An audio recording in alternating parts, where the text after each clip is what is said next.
more than 2 weeks remaining until Title 42 is expected to be lifted, migrants have already began setting up camp in Juarez along the border. Good evening and thank you for joining us. I'm Andy Morgan. KTSM 9 News reporter Shelby Kapp is live from the U.S. Mexico border. Shelby, we've seen a migrant surge over the past few weeks here in the El Paso sector. So how many more migrants do officials believe are on the other side of the border wall just waiting for Title 42 to end?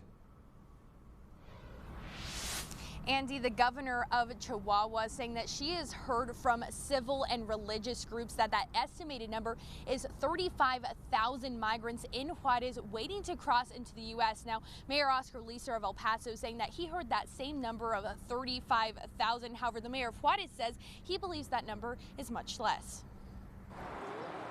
Here you can see 10 set up in Juarez near the Paso del Norte bridge. Migrants hoping to be the first in line come May 11th when Title 42 is expected to be lifted. And Mexico officials say more migrants are arriving, but Border Patrol says the border will not be open. When Title 42 ends, the border is not open. Once Title 42 ends, U.S. Border Patrol will be enforcing Title 8 only, which does have a consequence for crossing the border illegally. And the consequences get more harsh if you continue crossing. And as we reported, over the past few weeks, we've seen a surge in migrants crossing the border between ports of entry and loaded onto Border Patrol buses. And at El Paso migrant shelters, many Venezuelans can be seen. They say El Paso's illegal, but thankfully, when a lot of families have come here, they've given them a pass into the United States after such a long struggle.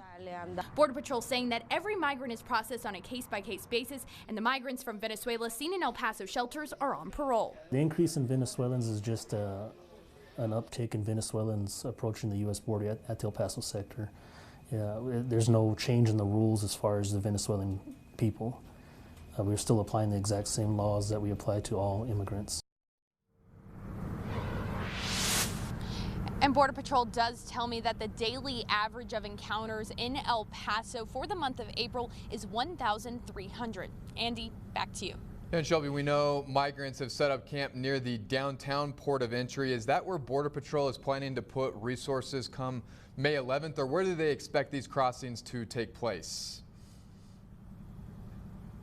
Border Patrol does tell me that they respond to where these migrants are crossing in between the ports of entry, wherever that may be. However, they do remind people that the correct way to seek asylum is through a port of entry. And as we have reported, Texas DPS has been putting up this concertina wire. You can see some of it here behind me, and they continue to extend that down the border.